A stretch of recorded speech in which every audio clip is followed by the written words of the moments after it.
Iya, oke, baik. Jadi kalau di Islam itu Allahus Samad. Kita udah tinggalkan yang tadi ya. Kita pindah ke tema yang baru atau keadaan yang baru ya. Allahus Samad. Allah tempat bergantungnya segala sesuatu. Nah, manusia saya bisa jelaskan. Karena itu adalah dimensi saya sebagai manusia. Malaikat tak mampu saya jelaskan. Begitu juga makhluk-makhluk yang lain. Sama seperti hewan, seperti kemudian malaikat, iblis. Nah, ngerti saya, nggak paham. Nggak ada ilmu saya tentang itu. Yang saya tahu, Allahus Samad. Allah tempat bertergantungnya segala sesuatu. Makhluk yang ada di atas muka bumi atau yang ada di atas langit atau di antara keduanya, itu semuanya bergantung kepada Tuhan pencipta langit dan bumi. Tapi kalau bagaimana cara berinteraksi? Kalau manusia interaksi dengan doa, dengan sujud beribadah, dengan memohon kepadanya, meminta perlindungan kepadanya, minta rezeki, itu cara berinteraksi dengan Tuhan yang tak terlihat itu. Makanya Tuhan ini harus memenuhi syarat sebagai Tuhan. Annallaha sami'un alim. Tuhan itu wajib hukumnya maha mendengar. Wajib hukumnya maha mengetahui. Wajib hukumnya maha melihat. Meskipun ciptaannya tak maha mendengar, ciptaannya tak maha melihat, yang mengetahui dan yang mengatur segala kebutuhan makhluknya, itu wajib kemudian pada dirinya ada sifat mutlak, yaitu maha mendengar, maha melihat, maha mengetahui, dan seterusnya. Kalau itu tak ada padanya, maka dia gugur menjadi sang pencipta atau sang khalik yang kita sepakati di awal. Nah, jadi malaikat itu memiliki metode sendiri, cara hidup sendiri di dalam berinteraksi dengan sang Tuhan. Seibarat batu yang kita lihat nih, seperti benda yang tak berguna atau benda yang tak kemudian memberikan sesuatu respon apapun. Tapi sebenarnya batu itu punya interaksi khusus dengan pencipta. Nah, ini yang saudara ingin saya katakan kepada saudara. Jadi ketika berbicara mengenai malaikat, malaikat sendiri memiliki metode, dan yang hanya tahu itu, yang tahu banyak tentang itu adalah yang maha mengetahui, bukan kita. Kita hanya sampai kepada poin kitab yang kita anggap suci. Tuhan berfirman kepada malaikat-malaikatnya. Malaikat mendengarkan Tuhan berfirman. Contoh di dalam Al-Quran. Wa isqala rabbuka lil malaikati wa isqala rabbuka lil malaikati inni ja'ilun fil ardi khalifah. Itu salah satu contoh. Nah, jadi malaikat kemudian itu mendengarkan bagaimana Allah berfirman, bagaimana Tuhan berfirman kepadanya. Seperti itu, saudara. Iya, baik. Iya. Kalau penjelasan abang ini, kalau menurut akal saya itu masih bermain di ranah iman, kepercayaan saja. Atau mungkin saya yang salah atau gimana? Atau menurut teman-teman kan itu penjelasan itu berdasarkan iman itu, belum secara logikanya. Nah, sayangnya yang perlu Anda pahami, iman di Islam itu pasti berkesesuaian dengan akal. Yang saya jelaskan tadi itu adalah akal dan iman. Iman yang betul adalah iman yang selaras dengan akal. Yang saya uraikan tadi pada level pertama, Tuhan itu begini dan begitu, itu iman sekaligus akal. Akal tidak bisa dilepaskan dengan iman kalau di Islam. Contoh nih, saya bertanya, menurut saudara Kristen, iman Kristen adalah iman yang paling benar. Menurut Hindu, imannya juga benar. Buddha juga imannya benar. Islam juga dong, iman Islam lah yang benar. Nah, untuk menentukan iman mana yang paling benar, tengok, lihat, saksikan, pelajari, tadabburi, simak betul-betul. Di mana di antara iman yang ada, iman Kristen, iman Islam, iman Buddha, yang rasio ada pada posisi keseimbangan, ada pada posisi akal, tidak bertentangan dengan akal. Satu-satunya iman di bumi ini hanya iman Islam yang tidak bertentangan dengan akal. Itu sah, tidak bisa diganggu gugat. Nah, ketika saya menjelaskan tentang yang tadi, Allahus Samad, ya semuanya tergantung kepada Sang Pencipta langit dan bumi. Air yang ada di laut, samudra yang luas tergantung pada penciptanya. Gunung yang tinggi, semuanya tergantung kepada pencipta. Ketika pencipta mengatakan longsor, longsor, meledak, meledak, banjir, banjir, meluap, meluap. Kiamat pun ketika penciptanya, sang pemilik mengatakan hancur leburlah alam semesta yang telah kucipta, itu pun yang terjadi. Akal dan iman. Mau lari kemana kita? Gini Bang, Itu poinnya. Silakan. ketika kita bermain akal, berarti dalil di dalam Al-Quran itu tidak boleh dibawa untuk menjelaskan ke saya, karena saya tidak mengimani itu Bang. Jadi kita main secara umum saja lah. Ya, akal, sekali lagi saya katakan, akal tidak bisa dipisahkan dengan Al-Quran. Yes, masalahnya saya tidak mengimani itu persoalannya. Jadi kita main di luar itu. Di luar itu. Bukan masalah mengimani atau tidak mengimani. Saya diminta untuk menjelaskan, bukan? Boleh saja sih, tapi ya gimana nih? Coba. Justru kalau Anda, justru kalau Anda lebih mendominasi pada diri Anda akal dalam menjelaskan dan menerima penjelasan, harusnya akal Anda menghantarkan Anda kepada keadaan di mana Anda harus takjub. Loh, kok ini dalil Quran selaras dengan akal? Iya, seharusnya dalil Quran yang dibawa dulu. Okay. Karena tadi saya mau masuk ke Yohanes 1 ayat 1 pun tadi sudah dibatasi oleh Abang sendiri tadi kan? Oh, itu pada saat kita ingin membahas tentang Yesus. Tadi kan Anda yang mengajak untuk tidak menggunakan dalil. Nah, tadi Abang yang membatasi saya, sekarang saya membatasi Abang supaya jangan masuk ke Quran dulu. Kita main di luar dulu. Oke, baik. Oke. Pencipta langit dan bumi ini kemudian tentu dia maha berfirman. Dalam arti kata, maha memberikan instruksi, maha berkuasa. Karena kekuasaannya kemudian dia mampu memberikan sinyal kepada ciptaan-ciptaannya. Setuju nggak? Iya. Nah sekarang gini Bang. Sekarang gini. Dia memberikan kekuasaan kepada semua ciptaannya. Tetapi kita sudah didasari oleh kalimat bahwa Sang Pencipta itu tidak bisa dilihat dan didengar. Nah, bagaimana kemudian ciptaannya ini bisa mendengar dia, dan kemudian dia ini diperkenal oleh ciptaannya kepada ciptaan lain. Ya, dalam ciptaan yang pertama adalah malaikat pastinya. Kemudian malaikat ini memperkenalkan kepada Nabi, kemudian Nabi meneruskan kepada kita, begitu kan? Sementara kita sudah didasari dengan Sang Pencipta ini tidak bisa dilihat dan didengar. Nah, bagaimana caranya malaikat ini pertama kali menerima perintah kepada Sang Penciptanya? Yang mana yang saya tahu, semua ciptaan siapapun termasuk malaikat akan hancur ketika mendengar langsung bahwa perintah yang diterima itu langsung dari Sang Pencipta.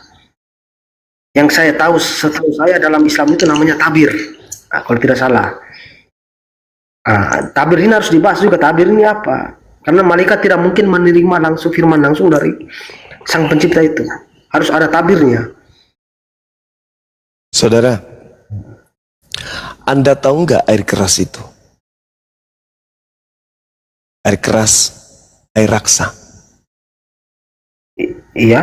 Nah, air raksa itu kalau disiram ke jari tangan kita nih, tangan kita meleleh. Oke ya.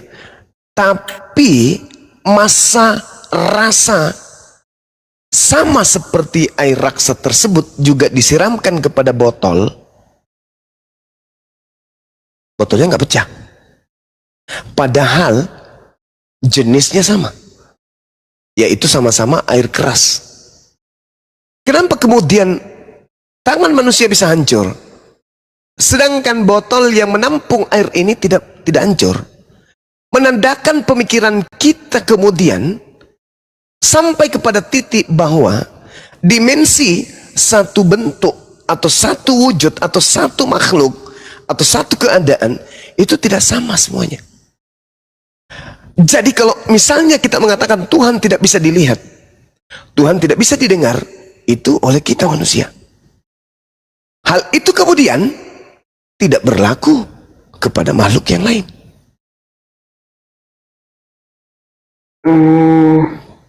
Kan Apakah kita berbicara mengenai skala malaikat, bukan? Hah? Nah, itu dia. Iya, karena malaikat ini, bentar. Apakah malaikat ini bagian dari Allah itu sendiri atau gimana nih? Alam semesta ini termasuk kita ada bagian daripada Tuhan. Karena tidak ada dalil bahwa manusia tidak bisa melihat dan mendengar Allah itu secara langsung kecuali malaikat. Itu dalilnya tidak ada kan, pasti itu. Kan malaikat juga ciptaan nih. Apakah ada dalil yang semua ciptaan tidak bisa melihat saya dan mendengar saya kecuali malaikat? Kan tidak ada juga dalil seperti itu. Ada, saudara. Al-Quran surah Asy-Syura ayat 52. Coba buka. Bang Niko ini Muslim apa Kristen? Oh, Kristen. Oh iya. Saya bacakan ya. A'udzubillahi minasyaitonirrajim. Wa kadzalika uhayna ilaika ruhan min amrina ma kunta tadri mal kitab walal iman walakin ja'alnahu nuran nahdi. Asy-Syura ayat berapa itu ya? Asy-Syura ayat 51 ya? Adinda. Asy-Syura Iya, 51 52. iya, Masya Allah. Surah 2, surah 51 Dinda. Wa makana li basharin ayyukallimahullah illa wahya aw min wara hijab aw yursila rasulan. Oke. Itu jelas itu. Allah Subhanahu wa taala menjelaskan tidak patut bagi manusia. Manusia toh yang dikatakan tidak patut bagi manusia bahwa Allah akan berbicara kepadanya langsung kecuali melalui perantaraan wahyu dari belakang tabir atau dengan mengutus malaikat lalu mewahyukan kepadanya dengan izinnya apa yang dikehendaki. Sungguh Allah maha tinggi dan maha bijaksana. Tuh jelas tuh Al-Quran mengatakan itu. Baik. Sebenarnya saya pribadi pun sudah memikirkan soal itu, tapi bagaimana ketika dalil itu dikaitkan dengan Adam? Dan Adam itu tidak ada perantara malaikat lagi di situ. Adam mendengar langsung. Adam mendengarkan langsung. Ya, manusia kan itu di situ. Saya juga berpikir semua ke situ. Hanya bagaimana nanti kontradiksi di situ. Nah, justru itu, saudara. Makanya Adam itu diciptanya di jannah, bukan di bumi. Itu menjawab kebutaan Kristen yang mengatakan Adam itu dicipta di bumi. Di surga, di Islam nih, di jannah, umat Islam itu mampu melihat Allah. Makanya Adam mampu melihat Allah. Ketika Adam kemudian dicipta oleh Allah, berkata kemudian Allah kepada Adam, di jannah Islam itu nanti di jannah manusia Islam bisa melihat Tuhan seibarat mereka melihat matahari atau bulan pada malam hari. Nah, kalau dia dicipta di bumi, manusia tak mampu melihat Tuhan, ada dimensi berbeda. Wah, ginilah kan, kalau nggak bahas Yesus nggak makan. Ya kayak gini. Bang Lan, sebentar. Ini apa sih? Potong dulu. Ya, tapi kalau Bang Suma kalau sisipkan kata ibarat di dalam, berarti bukan Tuhan lagi tuh. Kalau sudah kata ibarat di dalam, jangan Maksudnya? sisipkan kata ibarat. Maksudnya apa? Bang Suma mengatakan bahwa umat Islam itu nanti ibarat melihat Tuhan kan? Ya, umat Islam itu di jannah melihat Tuhannya. Dan kenikmatan tertinggi di surga, di jannah, adalah kami melihat pencipta Rabbus samawati wal ard. Tadi ibaratnya tadi itu apa? Ibaratnya tadi. Seibarat melihat rembulan di malam hari. Tak ada kemudian kehancuran pada diri manusia ketika melihat bulan. Tak ada sesuatu yang kemudian terjadi yang terjadi mencelakai manusia ketika melihat bulan. Begitulah kami melihat Allah. Itu di jannah. Di bumi enggak. Maka ketika Anda bertanya tentang Adam alaihissalam, maka kembali kepada pernyataan awal iman Islam, Adam dicipta di jannah, di surga, bukan dicipta di bumi ini. Jadi Maka- Allah bukan ini mak- sama sedikit ya. Sama sedikit Maka- boleh sembah. Maka kebuntuan yang ada di Kristen selama ini yang mengatakan Adam itu dicipta di bumi itu tertolak oleh Dia akal aku tong sehat. dikit, bila aku tanggung dikit. Ada apa tuh Pak? Ada ketuk Pak tuh. Ada Kayak gitu kan, kalau nggak bahas, iya kalau nggak bahas Yesus, Yang bahas Yesus siapa? Lan. Wasakat kotok pak tak tak tuk. Ah, bisa nyatu bahasamu. gitu kayak gitu, iya. Terus, Yesus tidak Apa sih? laku di Indonesia. Yesus, iya. Terus, Hanya orang-orang yang menyembah makhluk halus yang membuat Yesus itu disembah di Indonesia. terus kau kira kami penyembah setan gitu maksudmu? Lah kalau Iya. bukan setan, lalu siapa yang datang kepada Paulus? Jangan lompat dulu lah. Kau pikirkan dulu, sedangkan Tuhan mau aja bayang-bayangan. Yang disembah Yesus bayang-bayangan atau bukan? Kompak, teman-teman halal. Tuhanmu dulu yang kau pikirkan. Yesus kan menyembah Tuhan kan? Tuhannya Yesus itu bentuknya kayak mana? Kotak, segitiga, lonjong, atau gimana? Bapak yang Yesus sebut di surga, yang ada di surga itu bentuknya kayak mana? Lonjong, segi empat, bersisik, bergerigi, atau gimana? Gak Ya, bisa. iya, orang-orang yang Yesus Iya. tidak bisa menjelaskan wujud daripada Bapa yang ada di surga. Nggak Yesus bisa. tidak bisa menjelaskan Yesus dari Bapa dulu. Idih. Emang bisa Yesus menjelaskan bentuk Bapa itu kayak mana? Wujudnya kayak mana? Itu kalau nggak jelekin Kristen, kalau nggak jelekin Yesus nggak makan. Ada ngejelekin ya, gitu loh. Saya bertanya loh, Yesus ketika menjelaskan tentang Sang Tuhan itu, wujud Sang Tuhan itu kayak mana? Kok pula dijelek-jelekan? Kenapa mau? Selesai. Lucu. Yang menjelekkan Yesus itu Bible. Diludahin, ditampar, diseret, Shalom. ditonjok, Aku mau ditelanjangin, nanya dong. digantung. Shalom. Itu Apa tuh? people yang menjelekkan Yesus, bukan Islam, bukan Bang Zuma. Halo, shalom. Aku Iya, salon tutup jam segini, Bang. Aduh, shalom. M Bang M. Aku Oh, mau nanya Bang Zuma. Iya. Iya. Saya pernah baca di hadis Musnad Ahmad 5364 bahwasanya batu dapat menghapus dosa. Apakah Batu? itu betul Bang Zuma? Nggak Dapat ada menghapus dalilnya. dosa. Nggak ada dalil yang kayak Ada gitu. Musnad Ahmad 5364, coba. Silakan Anda baca. Baca, yang lain diam. Baca. Saya nggak bisa buka kamera, udah kena ban. Coba Baca aja. Bang Zuma Baca. buka apa? Baca aja, baca Ada aja, di saudara. Musnad Ahmad. Baca aja, saudara, baca. Bahwasanya rukun Yamani dan rukun Aswad itu dapat menghapus dosa sehabis-habisnya. Itu isi hadisnya.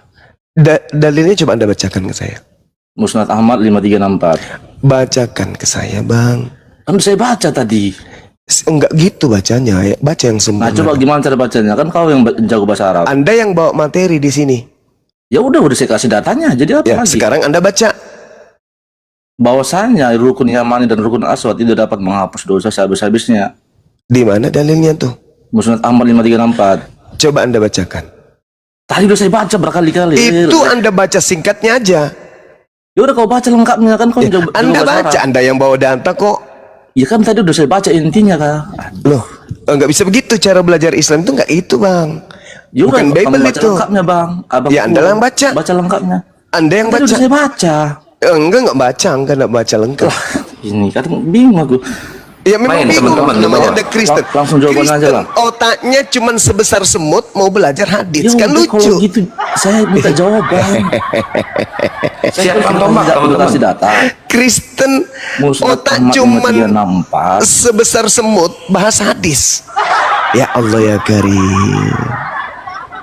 Jawab aja pertanyaannya, apakah itu betul? Tidak betul, batu kok menghapus dosa. Kalau di Gimana? hadisnya ada kok. Musnad Mana? Ahmad Coba 5364. Coba. Musnad Ahmad 5364. Ya, saya kan sudah jawab datanya, sudah saya kasih data. Coba Anda Hadisnya ada. bacakan kepada saya coba. Bahwasanya Ingin- rukun Yamani dan rukun Aswad itu dapat menghapus dosa sehabis-habisnya. Coba Anda lihat baca baik-baik coba. Ya ampun, susah banget sih ngomong sama Ya Zuma. susah dong, Kristen bahasa hadis. Gimana dong? Kamu nggak nerima kitabmu sendiri loh, hadis loh. Bukan saya nggak nerima, saya minta Anda baca. Kan udah saya baca, jadi apa lagi? Lo nggak jelekin Kristen, nggak makan kau Zuma.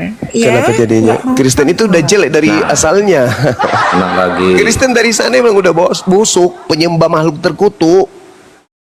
Betul nggak? Kristen menyembah makhluk terkutuk, betul nggak? Betul. Betul sekali dong. Betul sekali. Gimana sih? Betul sekali. Masa mau dijelekan lagi? Hah, sesuatu yang jelek udah Pengkhianat jelek itu pun semua, dari. pengkhianat. Lucu ente. Pengkhianat. Tai itu nggak perlu dibilang bahas bau. Yesus, kalau nggak Tai itu udah bau dari sana. Ya, nggak makan. Kayak kali. kamu jarak 30 km bau narkobengmu udah ketahuan. Oh itu pemakai. Baru dilihat caramu jalan udah ketahuan kau tuh pemakai. Begitulah agamamu. Udah dibentuk dari sana kok. Nyembah makhluk terkutuk. Lucu ente ini. Heran saya. Siapa yang menjelekkan Mbak, Yesus? kan? Yang menjelekkan Yesus itu Bible. Alamak. Susah teman-teman ini. Menyembah Tambah panas. menyembah makhluk terkutuk, Bang, ya. Ya iyalah. Galatia 3 nomor 13. Untuk itulah Kristus telah menebus Kristen dari kutuk hukum Taurat dengan jalan menjadi kutuk. Sebab ada tertulis, terkutuklah orang yang digantung di atas pohon. Itu dalil, Bang. Siapa itu yang terkutuk tuh? Hah? Siapa? Ya, dalil itu kan Paulus hanya mengulangi bahwa sebab ada tertulis. Artinya Paulus hanya Bentar. Turun Nah, kawan-kawan udah 1, ya teman-teman bisa bikin 2M teman-teman. Tap-tap lagi teman-temanku yang 5.000 sekian. Ini banyak korban. Ini kayaknya grup-grupnya si Olan ini. Kan jelas di sana Semua yang bikin grup Olan nih. tertulis Galatia 3 nomor 13. Kristus telah menebus kita dari kutuk hukum Taurat dengan menjadi kutuk karena kita. Sebab ada tertulis, terkutuklah orang yang digantung di situ tuh. Digantungnya kan gitu. Nah, Martin, siapa yang digantung di tiang salib terkutuk itu? begini, Bang. Di situ Paulus hanya mengulangi bahwa sebab ada tertulis. Iya, Artinya bahwa- pertanyaan saya, siapa yang digantung terkutuk itu? Iya, tapi kan kita tahu Yesus ini digantung karena apa? Dia menggantikan begitu kan. Iya, siapa itu yang digantung terkutuk? Nah, Bang Juma datang lagi, silakan. Ya, jadi kan Akun pun dilawan. Saya yang kalian lawan, jangan akun saya. ya, kita jadi- perlu ditombak lah, kita diskusi santai. Iya, Kenapa ditombak? Yesus itu menurut Paulus, dia itu adalah makhluk yang terkutuk di atas salib. Ya, enggak begitu ayatnya, begitu, Bang. Yang terkutuk itu yang di neraka kakinya, terkutuk itu. Paulus kan hanya mengulangi, Bos. Sebab ada tertulis kan. Sebab ada tertulis, terkutuklah orang yang digantung di atas salib. Itu yang tertulis kan? Nah sekarang siapa yang digantung? Siapa yang terkutuk? Jangan Ya, jadi tapi kita penyesat. membaca riwayat itu bahwa Yesus ini digantung karena apa? Bukan karena Lah dia bukan masalah digantung karena apa. Yang jelas apapun penyebabnya, Yesus itu makhluk yang terkutuk di atas pohon. Nah, yang pastinya bahwa bukan Paulus yang membuat dia jadi terkutuk. Paulus hanya menegaskan bahwa sebab ada tertulis bahwa yang digantung itu dikatakan terkutuk, maka dia harus diturunkan secepatnya supaya dia jangan dikatakan terkutuk. Itu ayat lanjutannya. Saudara, Yesus itu dikatakan makhluk yang terkutuk. Sebab ada tertulis, terkutuklah orang yang mati. Terkutuklah orang yang mati. Yang mati di atas tiang salib itu siapa? Pendeta, pastor, atau Yesus? Yesus paman. Yesus paman. Baik. Coba kita pakai Gimana sih? apa? Ada yang bisa bantu tampilkan ayatnya biar kita bahas secara tuntas di sini. Nah, silakan Darius buka ini, Darius. Bang Darius buka celana, silakan. Bang Darius dibesarin. Jangan nanti kena tombak Bang Darius. Lah dia juga punya tombak kok. Iya, iya. Biarkan aku biar ditombak. Siapa tahu aku jadi Tuhan Oten di situ. Nah, ini dia. Oke, tombak kamu sekarang kau. Tombak. Berani kau tombak? Aku mampus. Silakan buka Galatia 3 nomor 13. Bang Darius, silakan Bang. Siapakah engkau Tuhan? Kata Paulus. Itu bisa pernah.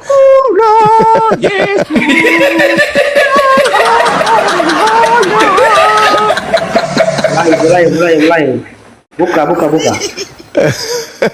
Darius ini dari Protestan, kenapa pernah ikut melucu?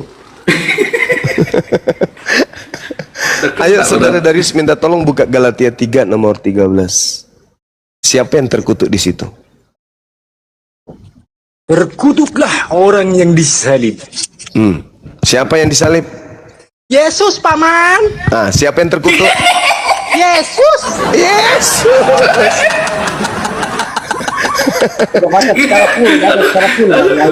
Jadi nggak ngantuk. Itu saudara sendiri yang mengatakan, saudara Darius sendiri yang mengatakan. Boleh aku malah nggak sedikit, Suma? Iya, silakan. Ya, jadi yang terkutuk itu di neraka ya, pasti neraka. Nah, yang neraka sebenarnya itu malah ternyata kakinya Allah sendiri loh, dalam Bukhari 4:40. Dan Muslim Muhammad dan pengikutnya diberi ketentuan mendatangi neraka dalam Matius 71. Jadi sudah jelas semua. Jadi ini perdebatan rampung selesai. Menarik.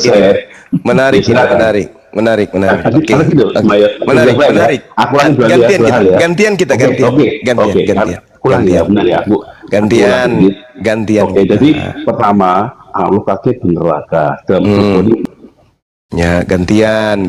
Gak usah ngajarin saya. Saya ini gurumu. Oke. Kalau seekor ikan kecil, ikan kecil nih sebesar jarum disimpan di laut.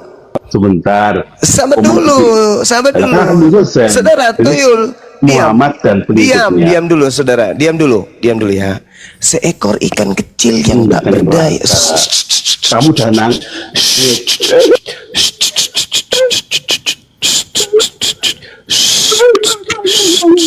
Itu. Diam. Diam. Diam.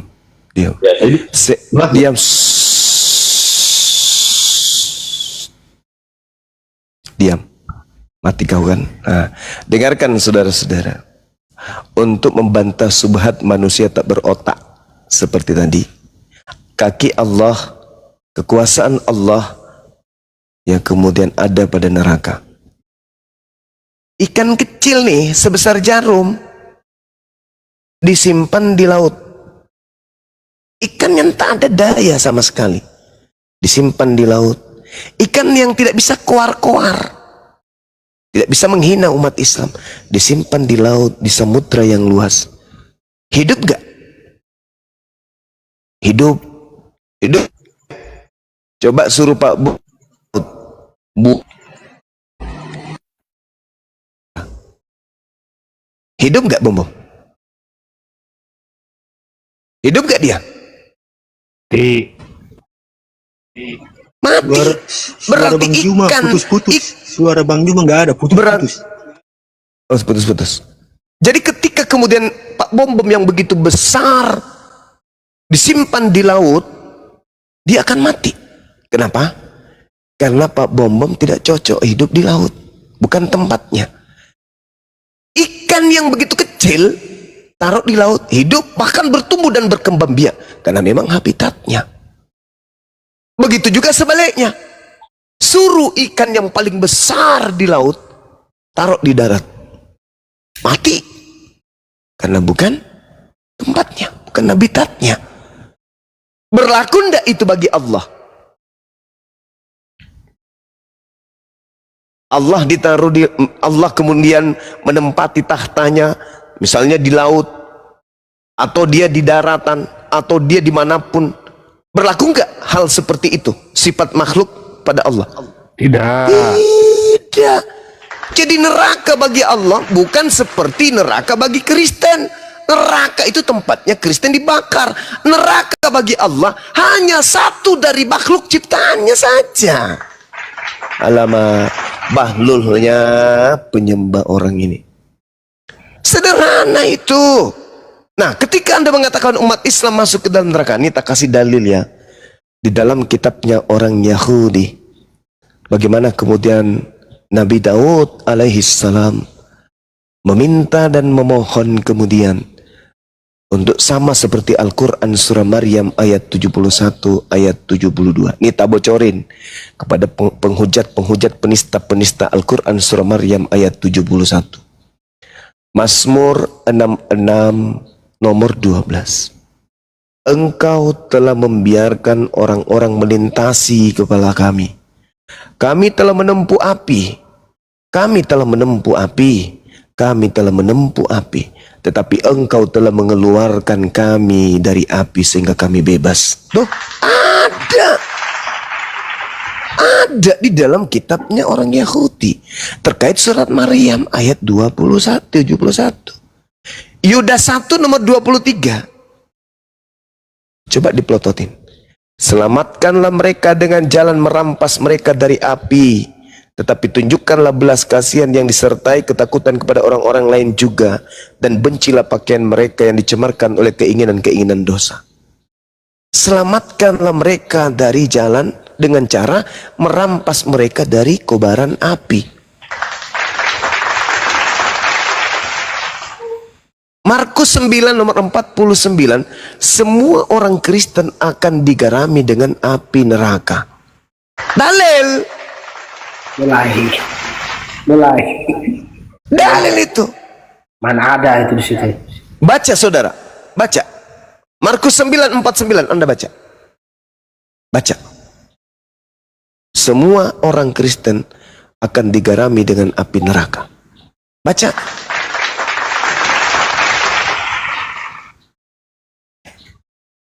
Halo Bang Juma. Halo. Matius 7 nomor 22-23. Orang Kristen diusir ke neraka. Baca dalil. Ayo sama-sama Santai aja mati kita. kita Bang Juma. Sama-sama Kenapa? mati kita. Siapa yang diangkat di surga? Yang diangkat di surga tentu saya. Innalladzina qalu rabbunallah tsumma istaqamu. Kalau memang kau anak Allah, sama-sama mati kita. Siapa yang di surga? Apa maksudnya ini? Kenapa lompatlah jauh ke situ? Lawak-lawaan kau di sini. Waduh, Paulus lewat barusan itu. Buat aku bukan. Ayo Bang Juma. Bang Juma. Subhanallah. Sebelum kau lawan Siapa yang di surga? Sebelum kau lawan Banyuma, kau belajar dulu bahasa Indonesia. Sebelum Anda mati, sudah tertulis dalam kitabmu Anda itu penghuni neraka. Gimana sih? Jangan kau bilang Yesus itu apa? Oh, Markus 9:49. Semua orang Kristen akan digarami dengan api. Udah. Yesaya 66 nomor 15, 16, 17. Semua pemakan babi Kristen akan digarami dengan api neraka. Udah selesai. Udah final Anda itu. Udah final. Sama. Matius 23 nomor 32, 33, Sama-sama 34 sampai 36. Jelas sekali. Yesus sendiri berkata, bagaimana mungkin kamu akan meloloskan dirimu dari api neraka? Jelas itu. Terlalu banyak drama. Matius 23 nomor 15. Hei, celakalah engkau wahai orang ahli Taurat, orang Farisi. Engkau menjelajahi daratan, menyeberangi lautan, mentobatkan orang. Dan setelah kau tobatkan orang, kau jadikan mereka orang neraka. Kau jadikan mereka orang neraka. Baik. Dan 2 kali lebih jahat daripada engkau sendiri. Kristen itu. Matius 7, 22, 23. Bukan setiap orang yang menyeru aku Tuhan akan masuk ke surga, melainkan dia melakukan kehendak Bapakku. Pada hari terakhir nanti banyak orang akan memanggil aku Tuhan. Bukankah Kristen memanggilmu Tuhan? Bukankah Kristen mengusir setan pakai nama Yesus? Bukankah Kristen bermujizat pakai nama Yesus? Pada hari terakhir itulah aku akan berterus terang kepada Kristen. Kalian semua adalah pembuat kejahatan, enyahlah daripadaku. aku tidak mengenal kalian. Matius 13 nomor 50, pembuat kejahatan dilemparkan ke dalam api neraka. Kristen itu penghuni neraka berdasarkan Bible. Kalau begitu Ya, aku Bang, mending Bang, nyalu. Bang. Takut bang. Yang Turun pastinya dulu ya. tidak ada. Wah, kena gerunda kena lagi. Waduh. Ya, Bang Andi mewakili lah. Yang pastinya apa yang dikatakan Bang Suma tadi itu tidak ada satupun sebutan Kristen di dalamnya. Di tap-tapnya teman-teman jangan ini ya, jangan telat ya di gaspol teman-teman. Ini udah Kalau mulai bukan- kelas nih. Bukan buat Kristen, jadi buat siapa? Di Yesaya itu bro, semua pemakan babi itu masuk neraka loh. Nah, itu di perjanjian lama kita bahas lagi lebih pokoknya lagi. Itu Nah giliran yang enak-enak kau kan. dimakan dah. Iya, Giliran yang enggak. lucu perjanjian Mari, lama. Taruh Gimana lah. kau tak konsisten? Mau serius kita bahas, tampilkan ayatnya kita bahas. Jangan ambil. Ya kan kamu punya Bible bisa berbandingan di situ. Iya. Gak usah ditampil-tampilin lah. Gini, sebentar, Bang Andi dulu. Kagak mungkin kalau kami Muslim itu berbicara tanpa data. Pasti saya juga meyakini, saya tidak membantah apa ayat itu, tetapi kita bahas dulu. Jadi saya baca ya, Yesaya 66:17. Mereka yang menguduskan dan mentahirkan dirinya untuk taman-taman dewa dengan mengikuti seorang yang ada di tengah-tengahnya, yang pemakan daging babi dan binatang-binatang jijik serta tikus, mereka semuanya akan lenyap sekaligus. Demikianlah firman Tuhan. Jadi waspadalah, jangan makan babi. Siapa yang pemakan babi, binatang-binatang menjijikkan, ya selesai sudah kan. Iya, Yesaya ini kan Yesaya tulisan Musa, yang mana tulisan Musa ini meriwayatkan ulang perjalanan yang sudah lalu, mulai dari Ibrahim dan sebagainya, Daud setelahnya. Sementara perintah Musa yang dia terima langsung dari Allah itu cuma 10. Kalau Matius 9:49, Markus 9:49, karena setiap orang akan digarami dengan api. Nah itu. Wah, Banyuma baik lagi, silakan Banyuma. Yesaya 66 itu tadi dulu selesaikan. Oh iya. Dia nggak percaya perjanjian lama katanya. Yesus itu mengajarkan perjanjian lama.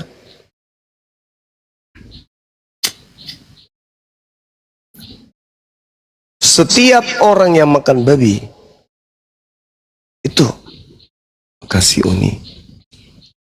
Tapi yang makan babi itu kita harus cari tahu perjanjiannya dengan siapa itu, Bang. Sementara dengan Musa saja tidak ada perjanjian soal makan babi. Saudara, Anda tahu kalau Anda mengatakan bahwa tak ada cerita pemakan babi itu terkait dengan Kristen, lalu buat apa kitabnya orang Yahudi ada di agama saudara? Begini, jadi semua nabi yang pernah dipercayakan Allah itu artinya wajib kita semua kenal. Soal urusan ajarannya apa itu sabar dulu. Ketik kajian sebanyak-banyaknya teman-teman biar nggak kena report. Kalau ajaran perpuluhan itu ajaran untuk siapa? Yahudi atau Kristen? Kebetulan saya Katolik, saya tidak mengenal, tapi itu pasti mereka punya penjelasan di sendiri pastinya perpuluhan itu. Saya Ya, Katolik. kira-kira apa penjelasannya, Bang? Itu nanti harus Protestan yang menjawab, bukan saya Katolik, jadi saya tidak tahu itu. Karena saya tidak bisa mewakili mereka.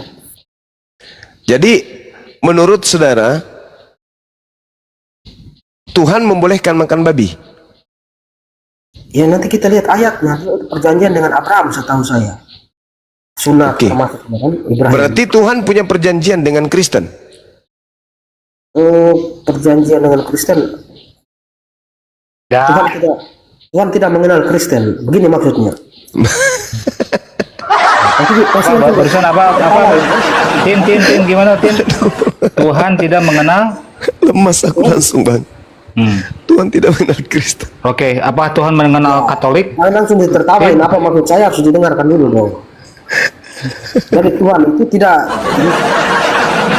membawa agama Kristen maksud saya. Nah, Yesus ini tidak pernah membawa agama apapun. Jadi Kristen ini yang percaya, Kristen ini kan sebenarnya awalnya itu adalah apa namanya, olokan dari kaum Yahudi yang percaya kepada Kristus, yang mengikuti Kristus. Itu semua Kristen. Nah, biasanya orang begitu kan. Kalau zaman sekarang kalau kita mau mengolok orang, orang Yahudi waktu itu mau mengolok pengikut yang percaya kepada Kristus ini, woi Kristen. Kemudian seiring perkembangan zaman. Orang Yahudi. Iya, itu begitu memang. Bang, izin sebentar ya, sebentar saja aku mau menjawab masalah aku disuruh-suruh apa, ditanya masalah itu apa, berashadu. Katanya kapan itu, baik akan jawab sekarang. Hidayah itu nanti bakal datang setelah lebaran. Terima kasih, aku udah jawab tuh ya. Kapan itu hidayah datang. Ya mudah-mudahan aja Pak, umurmu masih sampai lebaran ya. Ya, Karena udah, Darius saya tahu. ini, Darius ini kenapa? Karena dia masih males puasa itu. Takut dia puasa 30 hari. Lanjut nih topik. Iya. Dari babi aja dulu, Darius. Iya, memang pernyataan saya bahwa Allah tidak mengenal Kristen itu maksudnya bahwa Yesus ini tidak pernah mengajarkan agama Kristen. Memang kami percaya bahwa siapapun nabinya tidak pernah membawa agama gitu kan. Ya Kristen ini kumpulan orang-orang yang percaya kepada Yesus Kristus.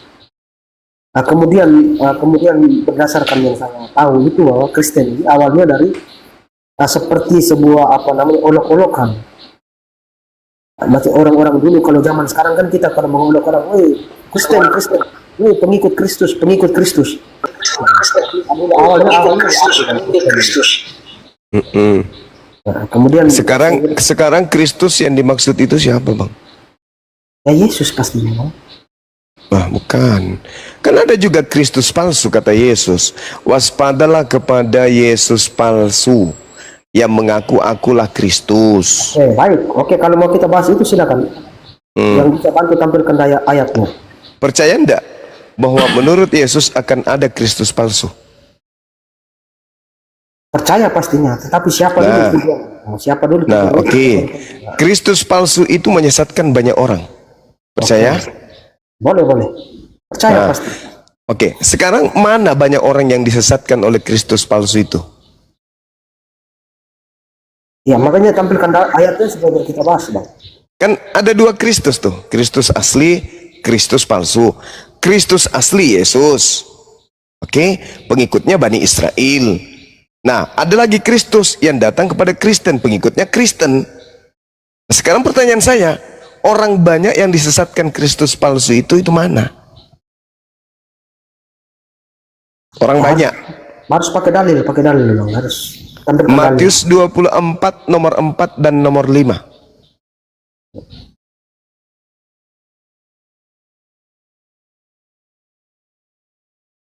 Coba ada yang bisa bantu tampilkan dalilnya, bagus, Bang. Karena sudah pernah kami bahas soal itu Yesus marah di depan ahli-ahli Taurat dan kaum Farisi itu bahwa kalian ini pembuat kejahatan, kalian menyeberangi lautan menobatkan satu orang dan sebagainya itu. Nah, itu sebenarnya Yesus marah langsung di depan kaum Farisi itu. Jadi tujuannya bukan ke Paulus sebenarnya. Itu Paulus, Bang. Siapa orang Farisi yang nyebrang lautan, menjelajahi daratan? Itu salah pemahaman itu, Bang. Itu jujur saja itu kita sudah bukan. Siapa orang Farisi yang menjelajahi daratan, menyeberangi lautan, mentobatkan orang di luar Yerusalem itu siapa? Iya, kalau dari sisi Islam pasti merujuknya kepada ke Paulus pastinya. Nah, kalau bukan Paulus lalu siapa, Bang? Pahami baik-baik ayatnya itu. Silakan. Yesus marah langsung di depan orang-orang Farisi dan ahli-ahli Taurat. Artinya bahwa penyeberangan lautan itu sudah terjadi sehingga Yesus marah mereka. Kalian ini yang menyeberangi lautan kemudian menobatkan satu orang harusnya itu Yesus marah langsung kepada mereka di depan ahli-ahli Taurat dan kaum Farisi. Artinya iya, siapa, Bang? Siapa orangnya? Bukan siapa orang kalau tanya orangnya Yang tidak ikut Yesus mampus, itu saja. Yesus yang mana? Yesus itu ada dua. Kristus. Yesus itu ada dua, Bung. Mana dua? Di mana dalilnya kalau dua? Saya mau tanya dalilnya di mana? Lukas 21 nomor 8. Coba dibaca keseluruhannya.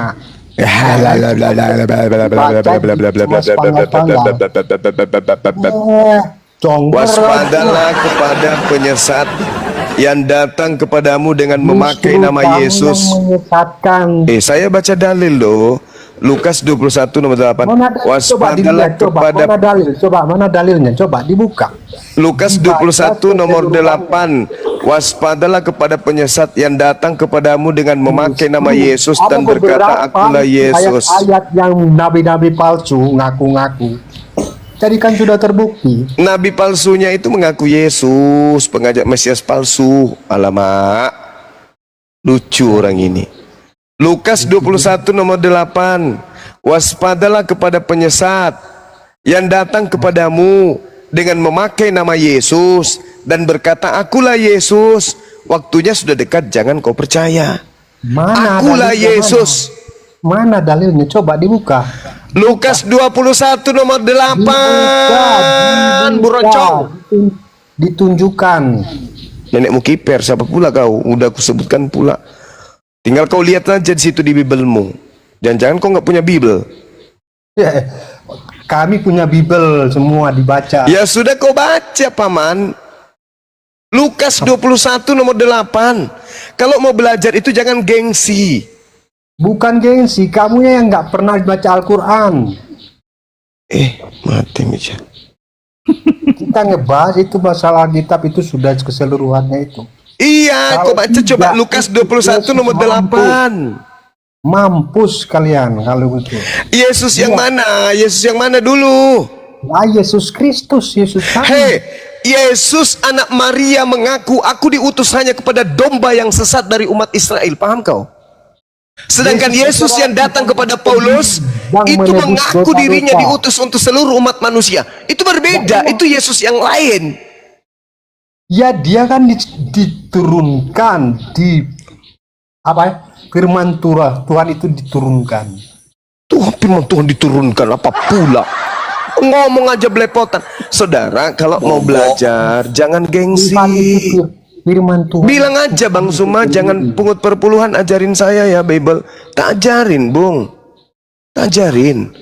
Jangan gengsi lah. Jangan mengajari kitab kami. Kami sudah mengajarkan, tak perlu lagi diajarkan. Bagaimana mungkin? Sombong kali kau.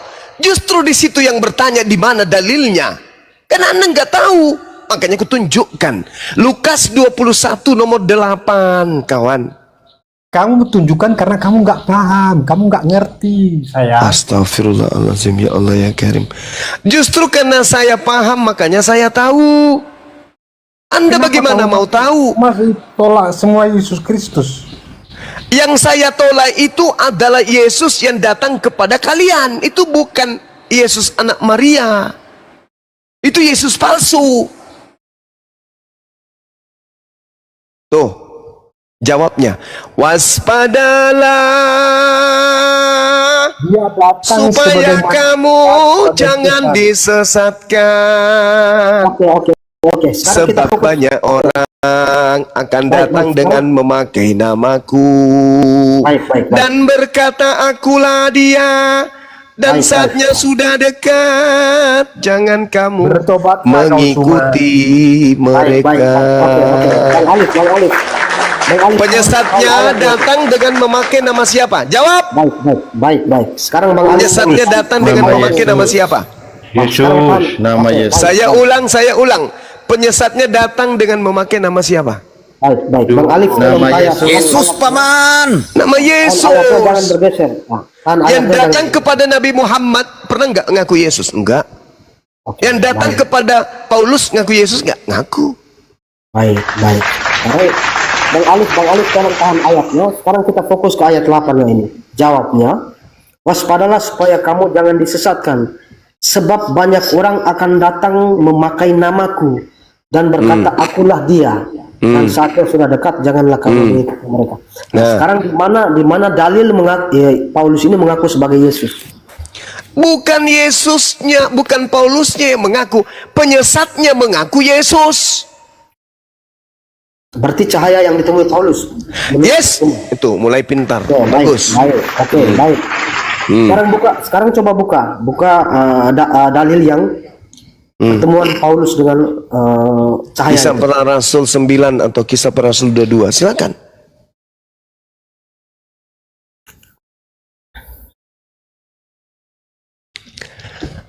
Akulah Yesus yang kau aniaya. Tuh, baca tuh. Siapakah engkau Tuhan? Katanya akulah Yesus. Nah, siapa ini? Siapa ini yang datang nih? Oke, baik. Siapa ini? Sekarang coba di ada dalil sebelumnya tadi. Coba baca selengkap ada ayatnya itu, Bang. Apalagi mau dibaca lengkap, saudara? Ayat yang tadi yang sebelumnya ditampilkan, di situ kan ada tanda-tanda perang dan sebagainya. Sementara di sini tidak ada.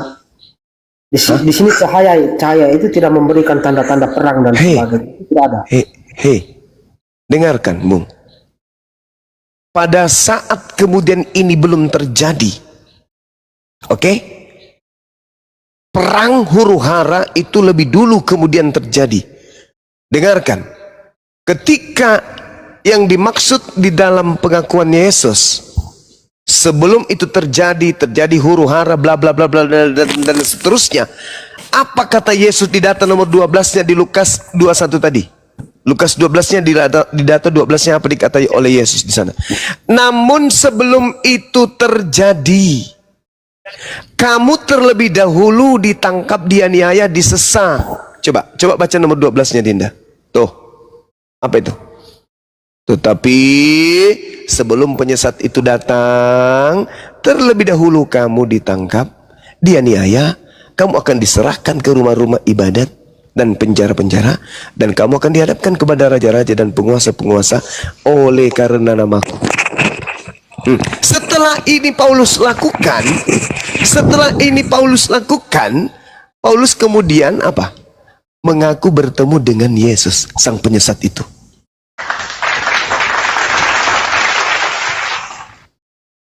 Oke, baik, coba Bang Alif bisa perikopnya soal apa? Diresapi lah, jangan coba-coba terus. Lari lagi ke perikop. Iya, kalau hanya bahasa satu ayat sini saja kan kita mau simpulkan gimana? Yang memberikan perikop itu kan orang Indonesia, Bang. Iya, sebelumnya dalilnya nggak ada perikop-perikopan. Kita bisa tangkap poinnya dari sekian.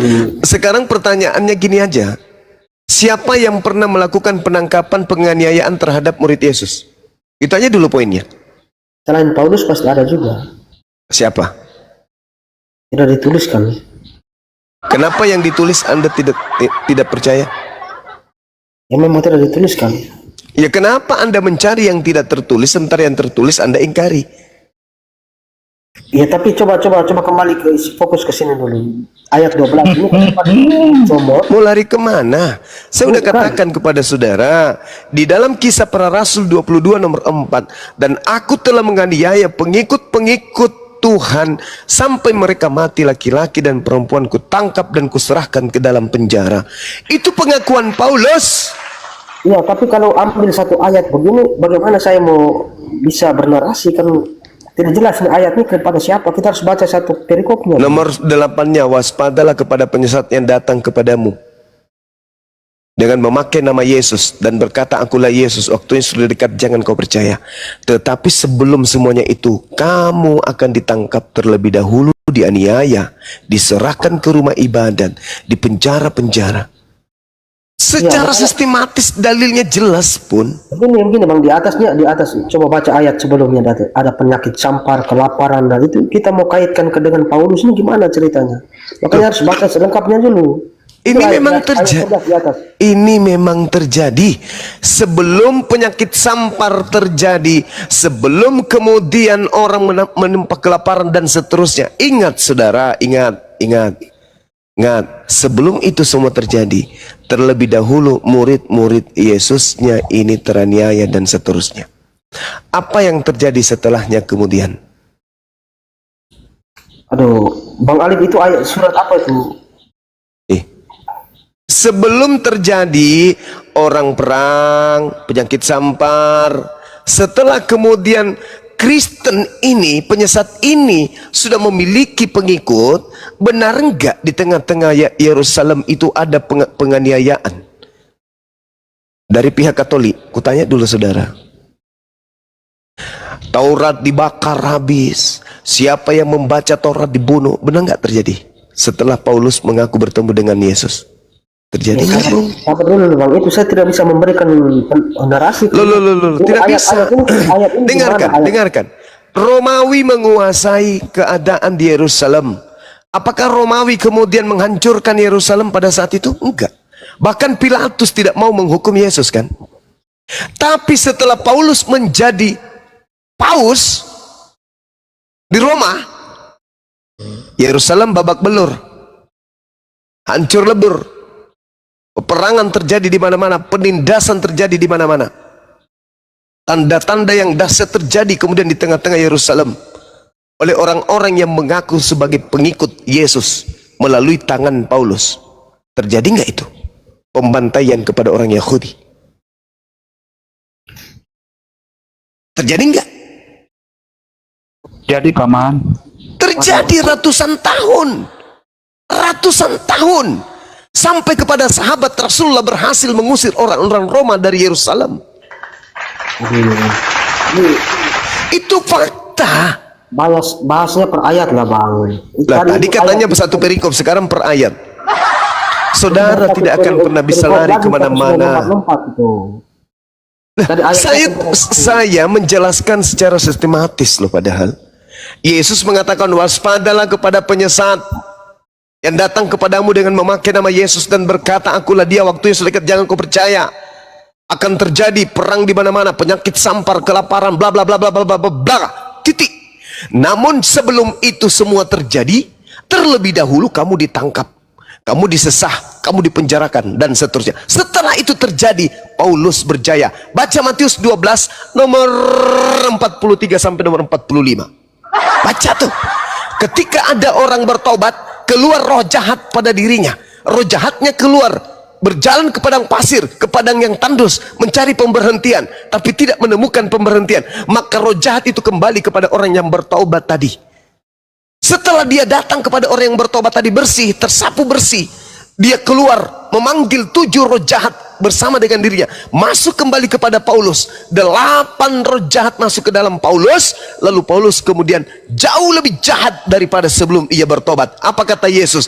Dan ini juga akan berlaku terhadap angkatan jahat ini. Siapa angkatan jahat? Orang Farisi. Pilih-pilih nomor 3. Paulus mengaku, aku adalah orang Farisi. Angkatan jahat, sama dulu. Angkatan jahat, Matius 12, nomor berapa tadi itu? Nomor berapa itu kawan-kawan? Angkatan jahat. Nomor 38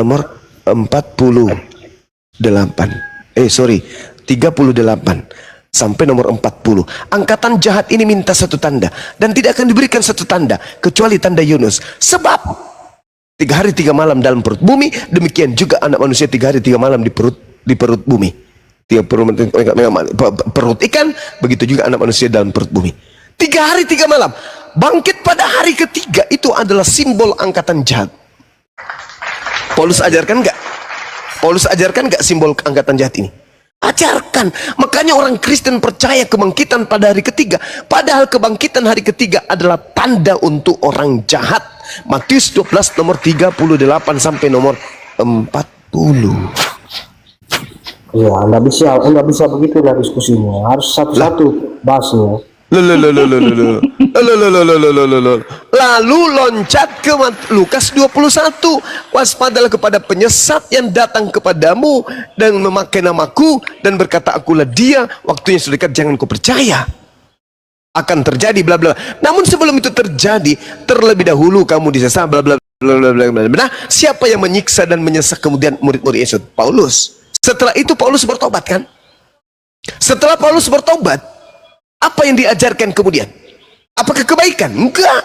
Tuhan yang tadinya maha suci, maha tinggi, tidak serupa dengan apapun, dirubah oleh Paulus kemudian menjadi manusia. Jauh 2 kali lebih jahat daripada sebelumnya, karena dia sudah kerasukan 8 iblis dalam dirinya.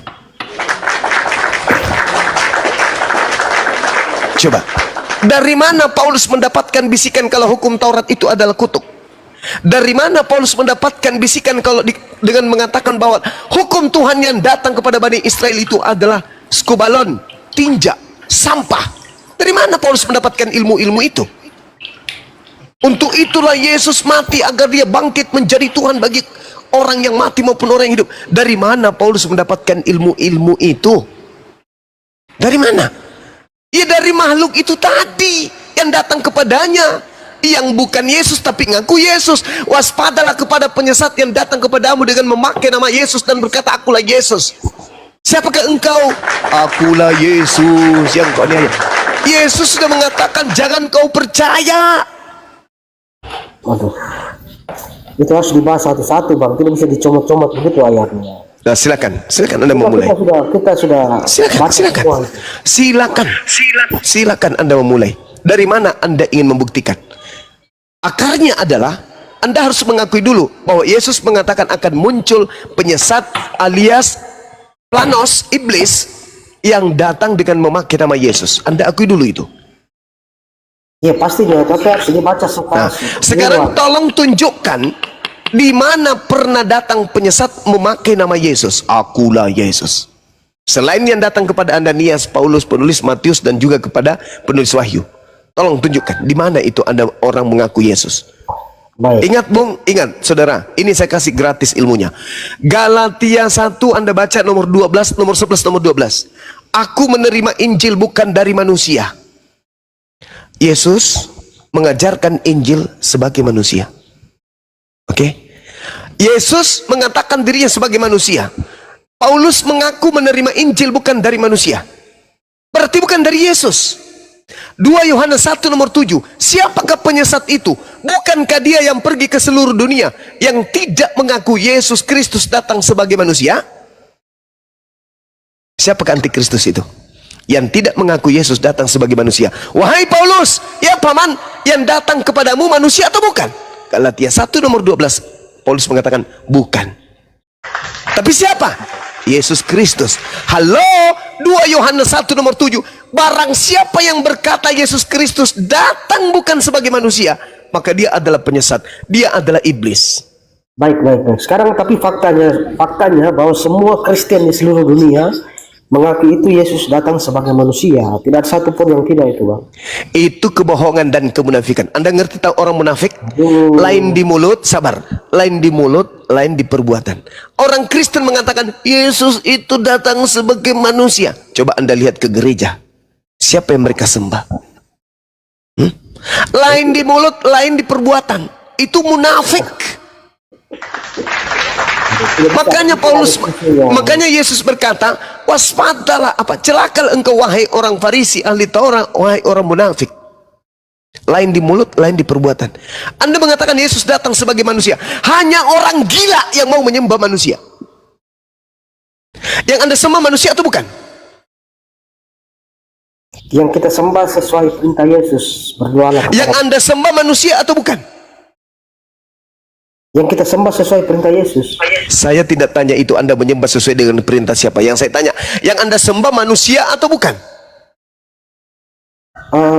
Bapak itu setahu saya bukan manusia, Bang.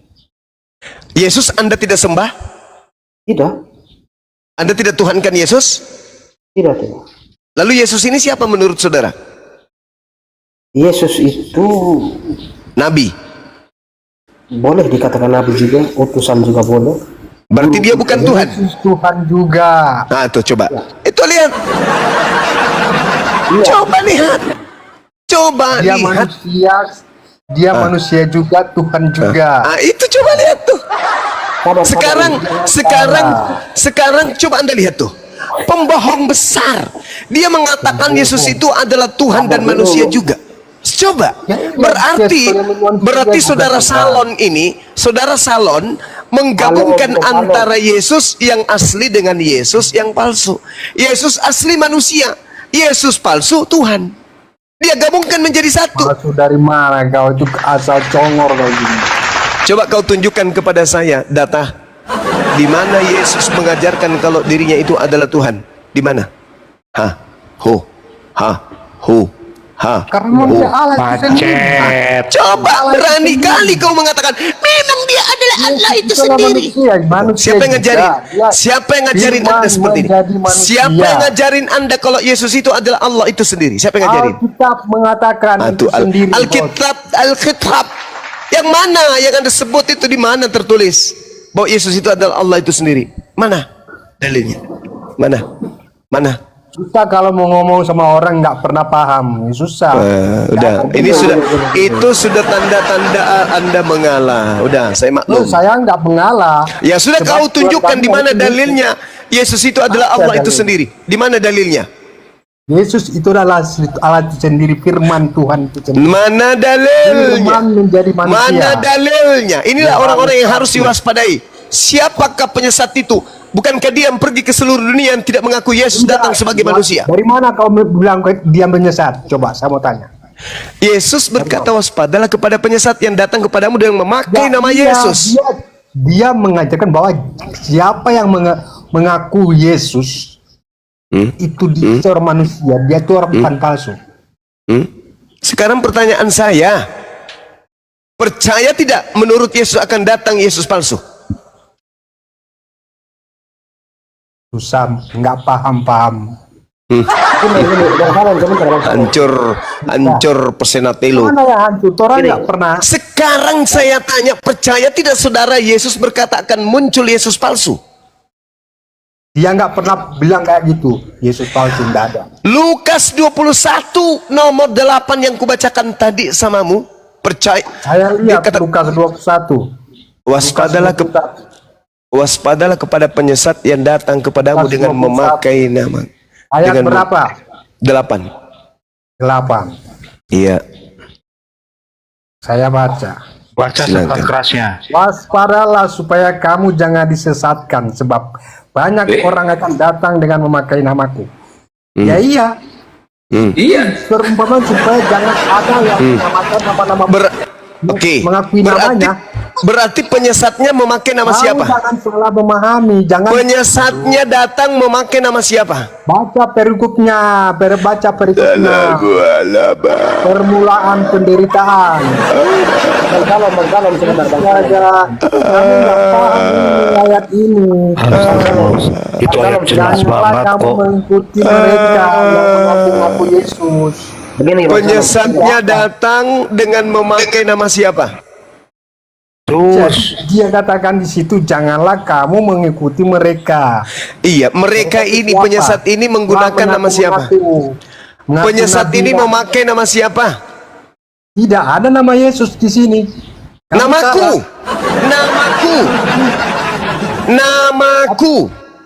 Tidak ada nama Yesus di sini. Namaku di situ siapa? Nama Yesus siapa? Kan gila kan? Siapa nama Presiden Soeharto? Kan gila namanya itu. Di situ Yesus sudah berkata, waspadalah kepada penyesat yang datang kepadamu dengan memakai namaku. Namaku siapa? Namaku siapa? Allah, Yesus. kamu itu nggak pernah paham. Bang Salom, izin. Begini, ini sebenarnya ada keterbatasan penerjemahan ke dalam bahasa Indonesia, Bang. Paulus itu tidak pernah menyebut Yesus itu Tuhan. Jadi Paulus itu tidak pernah salah. Yang ada di terjemahan asli itu kurios, Tuhan. Nah, sementara kata Tuhan ini munculnya kapan? Jauh setelah abad ke-1. Tuhan ini baru, kata Tuhan ini baru. Yesus itu Tuhan, Guru dan Tuhan, bukan Tuhan. Tuhan ini baru kata muncul, kata Tuhan ini ada berarti saudara Martin menganggap Yesus ini hanya rasul, utusan. Sabar dulu, belum ke situ. Sabar dulu. Jadi gini, dia mau Tuhan atau Tuhan. Bahaya ini. Sabar dulu. Bahaya itu, Bang. Proses penerjemahan dari bahasa asing ke apa? Ya udah, kesimpulannya Tuhan kurios. Betul itu. Iya, gini. Nah, berarti Anda sudah mengakui bahwa Yesus itu bukan Tuhan. Ya sabar dulu, saya belum kasih kesimpulan nih. Saya baru mulai bernarasi. Sabar dulu. Jadi entah dia mau Tuhan ataupun Tuhan, dia tetap penguasa karena berangkat dari dasar yang sama. Tuhan itu penguasa juga. Tuhan itu penguasa. Hanya kalau Yesus sebagai Tuhan ini dia penguasa di mana? Tidak mungkin dia penguasa di bumi saja kan? Dia secara riwayat dalam Alkitab maupun Al-Quran atau Isa Al-Masih, dia berkuasanya di mana? Seandainya dia sebagai Tuhan, bukan Tuhan kan? Tuhan saja. Anda tahu tidak kalau menurut Yesus penguasa dunia ini adalah iblis? Anda tahu nggak? Nah, itu lain urusannya lah. Gimana ceritanya? Yesus berkata, tidak lama lagi aku akan berkata-kata dengan kalian, sebab penguasa dunia telah datang dan iblis tidak berkuasa atas diriku sedikit pun. Iblis itu penguasa dunia. Makanya ketika Lukas menuliskan Lukas 4, Yesus dicobai oleh iblis. Kenapa? Karena iblis mengaku sebagai penguasa dunia. Aku diberikan kuasa kepadaku, kuasa dunia. Oke, hanya perbedaan abang dengan saya tidak percaya perkataan iblis, abang percaya perkataan iblis, itu persoalannya. Sekarang menurut saudara barusan Anda mengatakan Yesus itu penguasa di dunia kan? Sekarang abang bawa dalil ke iblis tadi, yang permasalahan sekarang di mana dalilnya Yesus di mana dalilnya Yesus mengatakan aku diberi kuasa di atas muka bumi ini? Itu di mana dalilnya? Tunjukkan kepada saya. Ya, pada saat dia diangkat ke surga kan? Nah, sekarang pertanyaan saya, di mana Yesus mengatakan kepadaku telah diberi kuasa di dunia? Mana dalilnya? Ya, saat dia mau diangkat ke surga itu bang, ada tuh. Padaku telah diberikan kuasa di bumi dan itu setelah keluar dari kubur kan? Iya, pastinya. Dan sebelumnya pun sudah ada itu, ada. Di mana itu tertulis? Di mana tertulis? Saya kejar saudara sekarang ini. Di mana tertulis bahwa Yesus berkata kepadaku telah diberi kuasa di dunia? Itu tertulis di mana? Itu munculnya nanti di Matius 28, Bung. Ketika ada manusia keluar dari kubur, manusia itulah yang berkata, kepadaku telah diberi kuasa, pergilah ke seluruh bangsa, jadikan seluruh bangsa menjadi pengikutku. Itu siapa yang keluar dari kubur? Yesus pastinya. Oh no, Anda baca Yohanes 12 nomor 31. Sekarang berlangsung penghakiman atas dunia ini. Sekarang juga penguasa dunia ini akan dilemparkan keluar. Keluar dari mana? Keluar dari kubur. Siapa yang keluar dari kubur? Iblis. Sejenak di dalam Yohanes 12 ketika Yesus ingin meninggalkan dunia, dia mengatakan apa? Sekarang berlangsung penghakiman atas dunia ini. Sekarang juga penguasa dunia ini akan dilemparkan keluar. Keluar dari mana? Bukankah Adam dan iblis dilemparkan ke bumi? Supaya sudah ada di bumi. Nah, sekarang ketika Yesus berkata akan dilemparkan. Dilemparkan dari mana ke mana? Iya, abang bawa dalilnya lompat-lompat ini, jadi saya juga. Bukan lompat-lompat. Ini sesaat Yesus sebelum terangkat ke langit, Bung. Sebelum ada upaya menangkap dirinya, Yesus berkata, suara yang kamu dengar itu bukan karena aku, melainkan karena kamu.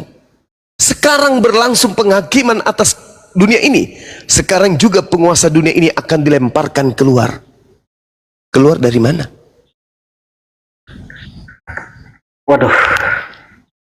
Saudara, saya kasih. Narasinya lompat-lompat, jadi saya juga bingung. Saya tidak loncat-loncat, saudara. Anda yang tidak mau jujur menjawab, jawab aja. Iblis dimasukkan ke dalam kubur. Tertulis di Yesaya 14 nomor 15. Iblisnya dikatakan, sebaliknya ke dalam alam kubur aku masukkan engkau. Ke alam maut yang paling dalam aku masukkan engkau. Jadi iblis itu ada di alam maut, di alam kubur. Kemudian 2 Petrus 2 nomor 4, iblis itu dilemparkan ke dalam gua-gua yang gelap. Ingat saudara, ingat. Jasad yang Anda kira Yesus dimasukkan ke dalam gua milik Yusuf Arimatea. Yesus mengatakan angkatan jahat ini minta satu tanda, dan tidak diberikan tanda kecuali tanda keluar dari kubur pada hari ketiga. Siapa yang keluar dari kubur? Iblis. Siapa yang mengatakan kepadaku telah diberi kuasa? Iblis. Siapa yang merintahkan pergilah ke seluruh bangsa, jadikan seluruh bangsa menjadi muridku? Itu siapa? Iblis. Siapa yang menjadi banyak pengikutnya sekarang ini?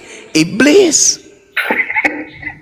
Kok tertawa? Ya, bagaimana diskusinya mulai begitu? Harus satu-satu lah. Terus baca sendiri. Anda harus mengakui bahwa apa yang saya sampaikan ini adalah kebenaran. Iya, boleh saja, tetapi harus saya uji dulu. Itu kan lompat-lompat.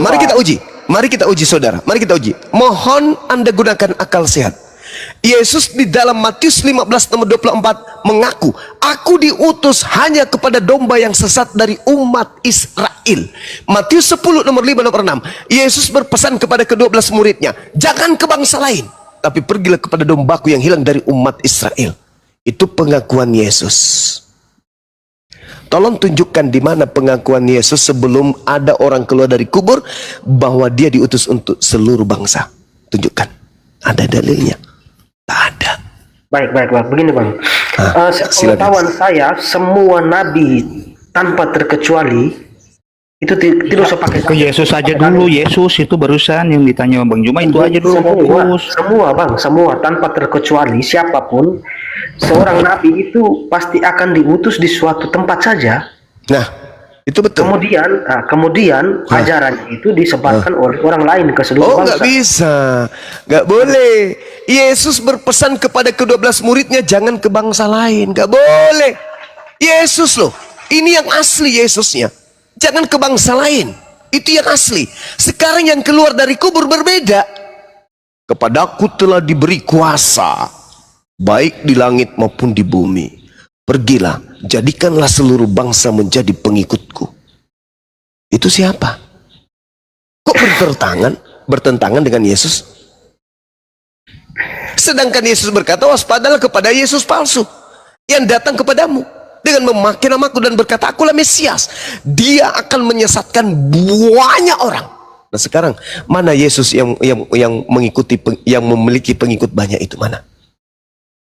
Kristen kan? Maka pada endingnya, Kebatas narasi begitu ya siapapun bisa lah. Harus kita uji satu persatu dalilnya itu. silakan. Yang mana yang Anda ingin uji? Yesus datang sebagai manusia. Paulus mengatakan dia menerima Injil bukan dari manusia. Uji aja itu. Siapa Yesus yang bukan manusia ini? Anda sendiri mengatakan dia manusia, Yesus manusia. Siapa Yesus yang bukan manusia ini? Yang datang kepada Paulus siapa?